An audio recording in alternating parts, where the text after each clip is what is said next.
veio à minha mente, ao meu coração, escolher esse texto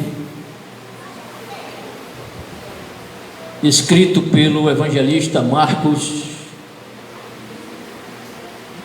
que não foi discípulo de Jesus, mas certamente ele aprendeu muitas histórias contadas principalmente pelo apóstolo Pedro, e ele escreve o seu evangelho, o mais curto deles, mas ele procura já de início no evangelho mostrar o poder do Senhor Jesus Cristo. Ele inicia seu evangelho falando sobre o profeta João Batista. Depois ele mostra o Senhor Jesus chamando os seus primeiros discípulos, e na sequência ele já inicia mostrando o poder do Messias, daquele esperado por Israel. E infelizmente a nação hebraica, a nação israelita, não reconheceu o seu Messias tão esperado. Naquele contexto, quando o Senhor Jesus ele chega em Israel, quando ele nasce e cresce e começa seu ministério com cerca de 30 anos, a nação israelita estava debaixo do jugo romano, e romanos, o Império Romano dominava o mundo daquela época. Era a nação mais belicosa, a nação mais preparada para a guerra, era a nação mais desenvolvida naquela época, era a nação, o Império Romano. E os judeus,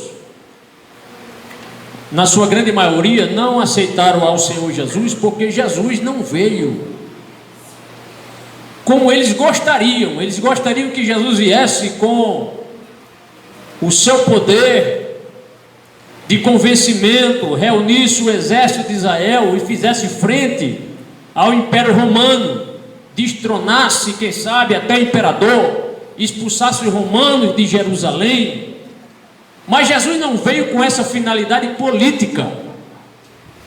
Jesus veio com outra finalidade, que foi justamente trazer o povo que estava desviado de Deus, afastado da comunhão com Deus, para voltar para Deus. E Marcos ele inicia praticamente aqui um dos grandes milagres do Senhor Jesus, porque vai demonstrar o seu poder sobre as possessões malignas, mostrando que Jesus, aqui com muita clareza, de forma clara, ele mostra que Jesus já manifesta o seu poder sobre as possessões demoníacas, porque somente um Deus poderoso, somente um Messias verdadeiro, somente Jesus é que tinha este poder de desfazer as obras do diabo. Jesus veio com essa finalidade. Ele não veio com a finalidade de destronar o imperador romano, ele não veio com a finalidade de expulsar os romanos de Jerusalém, de Israel, mas ele veio para desfazer as obras do diabo. Ele veio expulsar demônios, ele veio curar da vista cegos, ele veio pôr em liberdade os cativos, os oprimidos. E então Jesus, ele, por não ter sido aceito na sua cidade onde ele morou, em Nazaré, há 30 anos, Jesus então vai morar numa cidade chamada Cafarnaum, que fica às margens do mar da Galileia. Ali, junto ao mar da Galileia, tinha outra cidade, tinha Tiberíades também, Genezaré também, Magdala também. E essa cidade de Cafarnaum ficava um pouco ao norte do mar da Galileia. E ali Jesus se estabeleceu. E neste lugar tinha uma sinagoga, como era muito comum os judeus em todas as cidades de Israel ter uma sinagoga. E na sinagoga era costume Os cultos a Deus não eram realizados na igreja. A igreja do Senhor só passou a existir depois do Pentecostes. Mas os judeus se reuniam aos sábados para estudar a lei, ouvir a Torá, ouvir os profetas, ouvir ali os escribas, os fariseus, ensinarem a lei. Durante a semana, a sinagoga ela funcionava como escola, e os pais mandavam as crianças para a sinagoga, e ali o rabino recebiam, era o professor, recebia as crianças e ali ensinava as crianças a ler, ensinava as crianças a Torá, a lei de Deus, os profetas, os escritos, e as crianças iam crescendo, ouvindo os rabinos. Porém, teve um dia que Jesus resolve ir até a sinagoga de Cafarnaum. E aqui Marcos ele vai mostrar a primeira manifestação do poder de Jesus. Se os irmãos olharem para o versículo 21, o texto diz o local deste acontecimento. Marcos não registra que o primeiro milagre do Senhor Jesus foi em Caná da Galileia. João narra isso. Mas Marcos, ele mostra que a primeira manifestação do poder do Senhor Jesus foi em Cafarnaum. O versículo diz: e entraram em Cafarnaum. E o dia do acontecimento foi no sábado. O texto diz logo no sábado. Os cristãos geralmente é praxe nos reunirmos no dia de domingo, o maior culto. Mas os judeus se reuniam, como até hoje os judeus se reúnem nas sinagogas. Ele pode ir onde estiver. Sempre tem sinagoga, eles estão aos sábados. E ali o judeu no dia de sábado, ele passa o dia todo, irmãos, ouvindo a palavra de Deus. Existe essa cultura de passar o dia ouvindo a palavra do Senhor. Infelizmente, já tem irmãos crentes em Cristo, dizendo-se transformados, que parece que perderam o apetite para ouvir a palavra do Senhor. Mas meu irmão, um crente verdadeiro em Cristo, que tem compromisso com a verdade, ele não se cansa de ouvir o Evangelho de Cristo, ele não se cansa de ouvir a palavra de Deus, porque a palavra de Deus é fonte inesgotável, que nos dá ânimo, que abre o nosso entendimento, a nossa mente, para sermos libertos desse mundo tão opressor, esse mundo tão fútil, esse mundo tão enganador. Abra a sua mente ouvindo e lendo e estudando a palavra do Senhor. Quem ama a Deus, o crente que ama Jesus, ele lê a Bíblia, ele estuda a Bíblia, ele tem prazer em vir para a escola dominical, ele tem prazer em ouvir, parar e escutar a palavra do Senhor.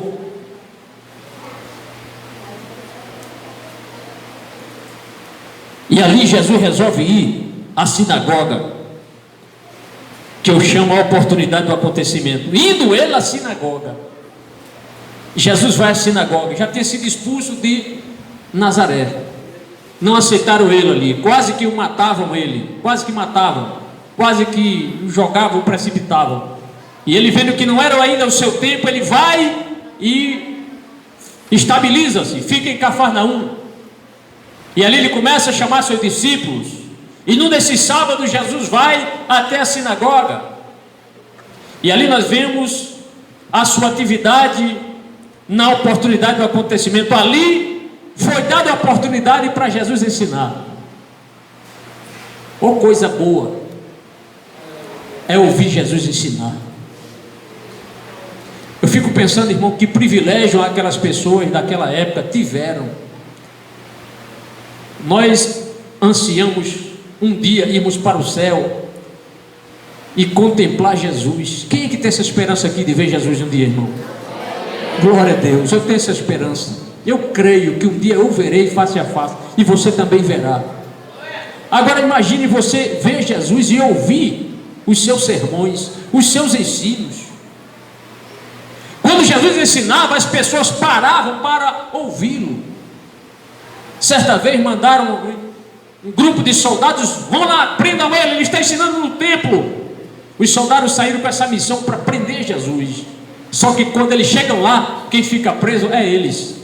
Eles ficam presos pelas palavras de graça que saíam da boca do Senhor Jesus. E eles ficam admirados, estáticos praticamente. Não podiam prender Jesus. Como é que eu vou prender um homem desse que está falando ao meu coração? Este homem que conhece a minha vida, este homem que tem palavras, como disse Pedro, Senhor, para onde iremos nós? Só tu tens palavra de vida eterna. Para onde iremos, Senhor? E aí os soldados retornam com o relatório negativo, né? Cadê Jesus? Não podemos prendê-lo. Por quê? Olha, nunca ouvimos alguém falar como aquele homem. Nunca vimos um homem falar com tanta autoridade como aquele homem. Como é que nós vamos prender um homem desse? Não prenderam Jesus. Mas pastor, Jesus ensinou, mas qual a sua forma de ensino? O ensino de Jesus, irmão, é de alto teor doutrinário. Alto teor doutrinário. Mas quando Jesus ensinava, até as crianças compreendiam. O povo já estava cansado dos ensinos dos fariseus e dos saduceus. Lindos sermões, muito bonito, mas na prática, cadê a misericórdia? Cadê o amor? Passava distante. Cristianismo é prática. Cristianismo é compaixão. Amor em exercício. Amor prático. Jesus ensinou, e ele propositadamente mostrou, o farisaísmo, a falsidade da religião. Os irmãos estão lembrados da parábola do bom samaritano? Quem primeiro passou lá foi quem? Um sacerdote. A Bíblia diz, passou de largo. Aí vem um levita. O sacerdote, digamos assim, era um professor do levita. Como o professor dele não tinha vida no altar, não tinha compaixão, nunca praticou para o levita aprender, ele diz, o sacerdote passou de largo, eu vou passar também. E passou. E o coitado lá. E o coitado lá, moribundo, estribuchando, sangrando. Mas lá vinha um samaritano. E Jesus, ele é maravilhoso, Jesus é categórico. Jesus, para confrontar mesmo, ele mostra, lá vinha um samaritano. Ele poderia dizer, lá vinha um israelita, um gentio. Mas ele diz, lá vinha um samaritano. Quando fala, olha, um judeu, tudo estava bem. Quer ver uma briga, discussão, falasse em samaritano. Pronto. Aí Jesus disse, aí vinha um samaritano com seu jumento, com seu animal, desceu do seu animal, aí cuidou daquele homem, né? Os irmãos conhecem a história, cuida, trata das feridas, leva para a hospedaria, paga adiantada a estadia do homem, e disse mais, se alguma coisa ele gastar, no retorno eu vou pagar. Quem aí fez a vontade de Deus? Jesus perguntou isso. Qual dos três fez a vontade de Deus? E responda aí. Aí outros. Ele não disse nem um samaritano, ele não quis nem mencionar samaritano, ele disse o que usou de misericórdia. Cristianismo é prática. Pregar no púlpito, dizer, falar sobre amor é muito fácil. Chame qualquer ator sem ser crente e venha falar de amor, ele faz você chorar. Como me lembrei da história de uma irmãzinha. Foram recitar numa cidade, fizeram uma grande festa e convidaram, saindo um pouco aqui, mas é importante dizer isso. Eu já citei aqui uma vez, não sei se foi aqui nessa igreja, e numa cidade convidaram 2 pessoas para declamar o salmo, recitar o salmo 23. Aí chamaram um ator famoso. O ator chegou, aí usou toda a sua verve, toda a sua dramaturgia, e citou o salmo 23. O povo aplaudiu ele, né? Usando tudo que ele aprendeu sobre teatro. Aí lá vem a velhinha, quase que não conseguia subir no púlpito, e ela começou devagarinho, o Senhor é o meu pastor. Essa voz assim, bem embargadinha, e já com os cabelinhos já brancos, o rosto todo enrugado, a voz embargada pelos anos, né? Pelos anos. Mas quando ela encerrou o Salmo 23, a maioria das pessoas estavam chorando, aplaudiram-na de pé e chorando. Aí depois a pessoa que fez a festa chamou o ator e disse: me diga uma coisa, como é que o senhor, um ator famoso, o senhor veio aqui, declamou, recitou, usou todo o seu conhecimento de dramaturgia, mas as pessoas não choraram, e aquela velhinha fez o povo chorar. Aí ele disse: isso aí é fácil, porque eu conheço o Salmo 23, o Salmo do pastor, eu conheço o Salmo do pastor, e ela conhece o Salmo do pastor e o pastor do Salmo. Essa é a diferença. Ela conhecia não só o Salmo, mas o pastor do Salmo. É isso que muita gente precisa entender. Muita gente quer aprender a palavra, mas aprenda também acerca de Jesus. Quer saber o Salmo 23? Que pensa, o Senhor é meu pastor. Mas você conhece o pastor do Salmo? O Senhor ensina de alto teor doutrinário. O texto diz: e maravilhavam-se da sua doutrina. Jesus estava ensinando a lei e as pessoas ficaram maravilhadas. Nunca tinham ouvido uma exposição daquele porte, com aquela autoridade.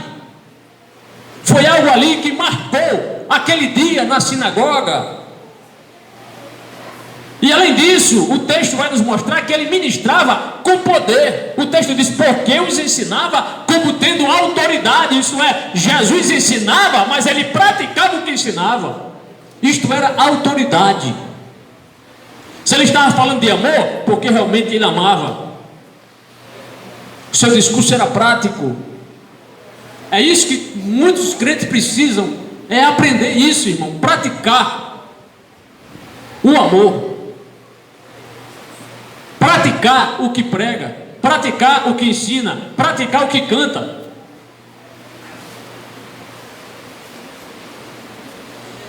Por isso o seu ensino era diferente.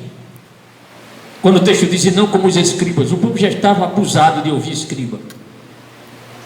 Conheciam muita lei, conhecia. É a mesma coisa da pessoa que conhece texto. Eu tenho 200 versículos decorados, mas não vive nenhum. É só da boca para fora. A Bíblia não diz: bem-aventurados os que decoram a minha palavra, mas diz: bem-aventurados os que ouvem e os que praticam a minha palavra, são esses bem-aventurados. Mas quando Jesus, então, ele começa a pregar e as pessoas ficam maravilhadas, ele começa a ensinar com autoridade, diferente dos escribas, o texto vai nos mostrar que houve a identificação de um endemoniado. Olhe, o endemoniado estava dentro da sinagoga. Quantas e quantas vezes aquele homem foi? Certamente mais de uma vez às sinagogas, mas o efeito da palavra não mudou a sua vida.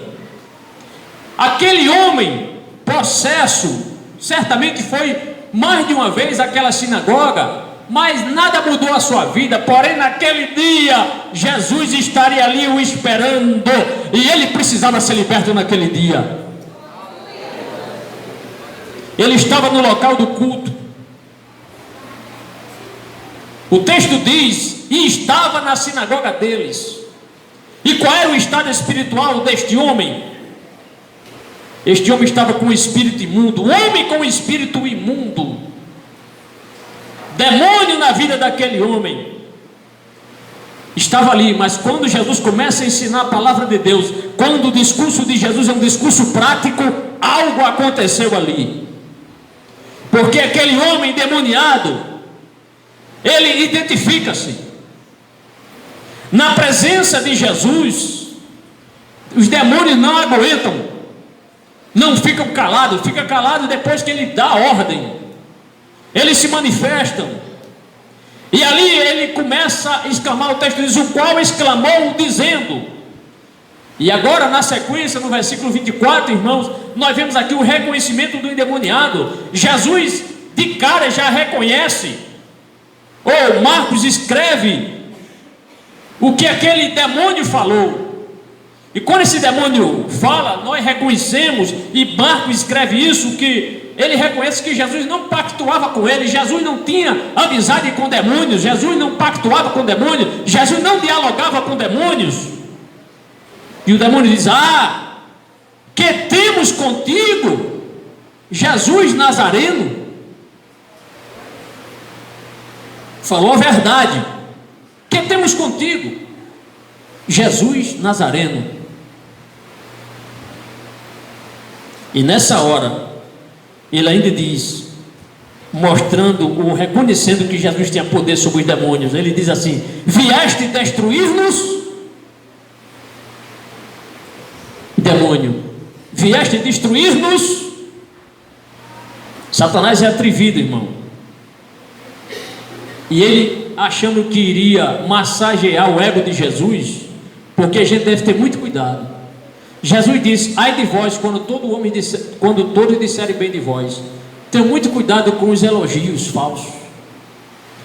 Satanás, quando ele é identificado, este demônio, ele começa agora uma espécie assim de massagear o ego de Jesus, achando que Jesus iria dar atenção a ele.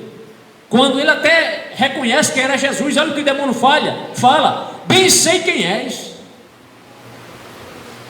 o Santo de Deus. Isto é, reconheceu a posição de Jesus: tu és o Santo de Deus, ou seja, tu és o amado de Deus.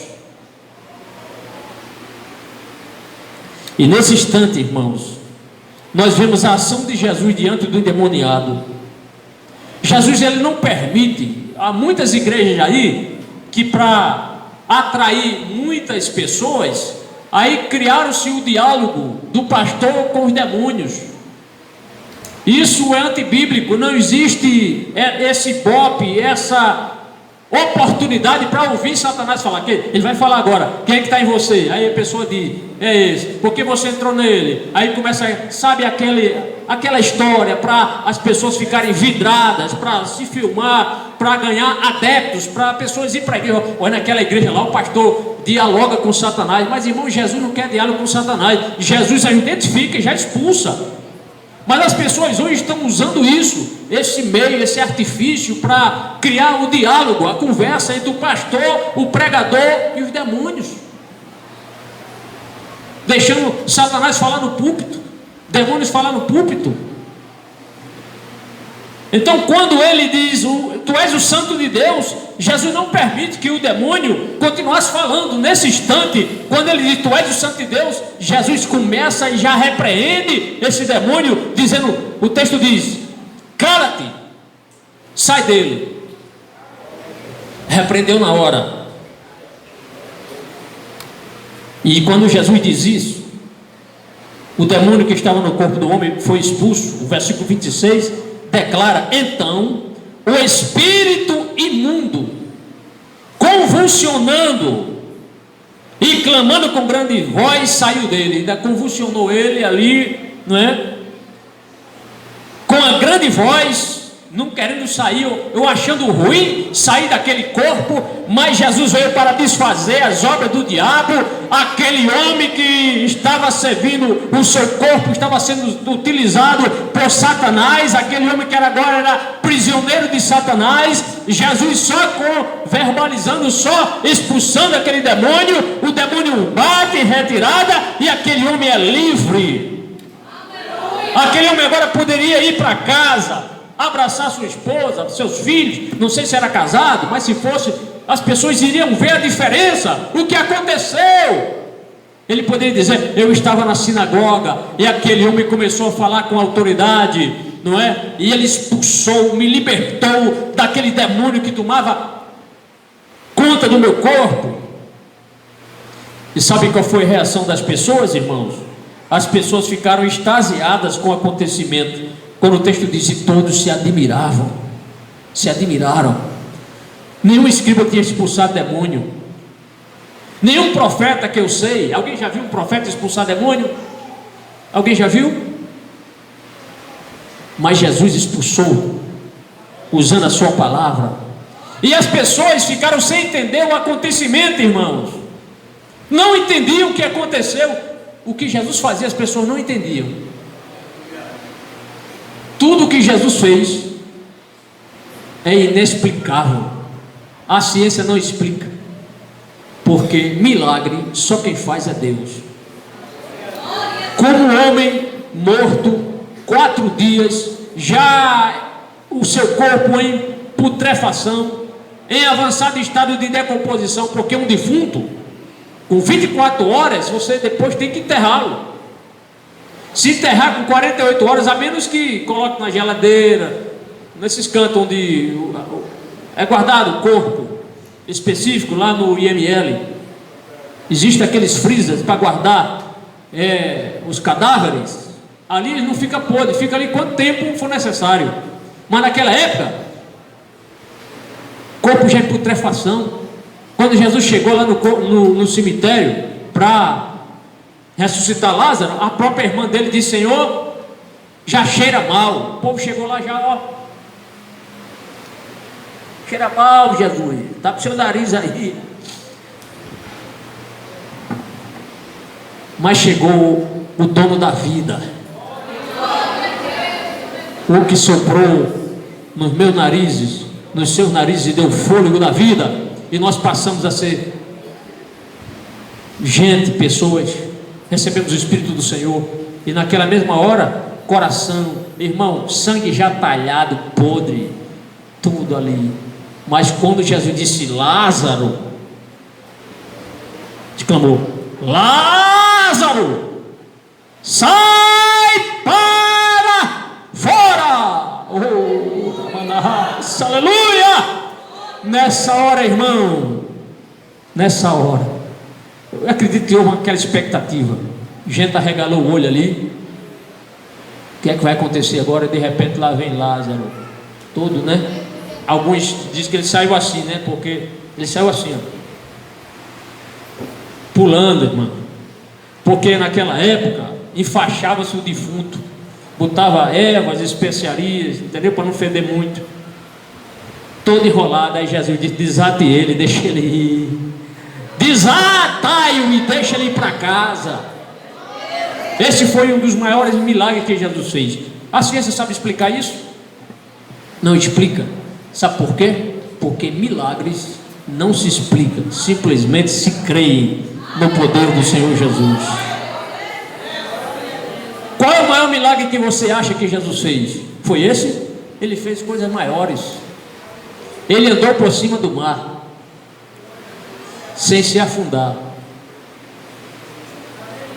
Quer um milagre maior do que esse? Se fôssemos enumerar os milagres de Jesus, irmãos, passaríamos aqui a noite falando sobre os seus milagres, sobre os seus feitos. Ficaram sem entender o acontecimento, a ponto de perguntar entre si, dizendo: o que é isto? Alta tempestade, os discípulos cansados, já não conseguiam, arriaram as velas, vamos morrer todo mundo. Chega aquele ser ali e diz: calma-te, aquieta-te, fala para o mar. O mar, fica calado, fica no seu cantinho aí, não fala mais nada. A Bíblia diz: houve bonança. E os discípulos: que homem é este, que até os mares e os ventos lhe obedecem? E ali eles queriam uma opinião sobre o acontecimento. O versículo diz: que nova doutrina é esta? Que doutrina é essa que expulsa demônios? E ali ele reconhece que Jesus tinha poder sobre os demônios. O versículo 27 é muito claro quando diz: pois com autoridade ordena os espíritos imundos e eles lhe obedecem. Sabe o que aconteceu? Espalharam a notícia, e logo correu a sua fama por toda a província da Galileia. Todas aquelas cidades começaram a ouvir de Jesus. Você ouviu, ficou sabendo do que aconteceu ontem? O que foi? Jesus estava lá na sinagoga e apareceu lá um demônio. Jesus expulsou na hora, o demônio foi embora, aquele homem ficou livre. Foi liberto aquele homem. Para concluir, irmão, cada servo do Senhor Jesus recebeu o poder e a autoridade para em seu nome expulsar os demônios, viu, irmãos?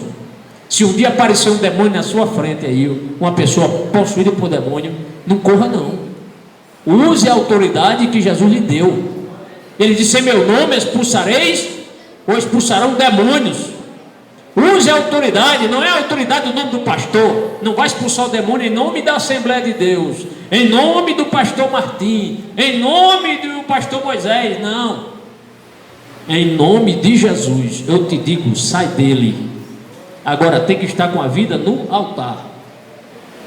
Se estiver fazendo as coisas do mundo, está em pecado, não está em comunhão, você não terá a autoridade para expulsar. E é possível que o demônio aposte até de você. pule em cima de você e tome conta da sua vida. Então, irmãos, vigie, se preparem, porque se acontecer uma pessoa se demoniar na sua frente, você usar a autoridade de Cristo que Ele deu, e você, em nome de Jesus, expulsa em nome do Senhor. E aqui eu concluo. Infelizmente há aqueles que querem dialogar com os demônios antes de expulsá-los, mas segundo as Escrituras, Jesus não permitiu que eles falassem. Jesus não deu ibope para Satanás nem para os demônios. Ele expulsava e expulsava na hora, e a pessoa era liberta pelo poder do Senhor.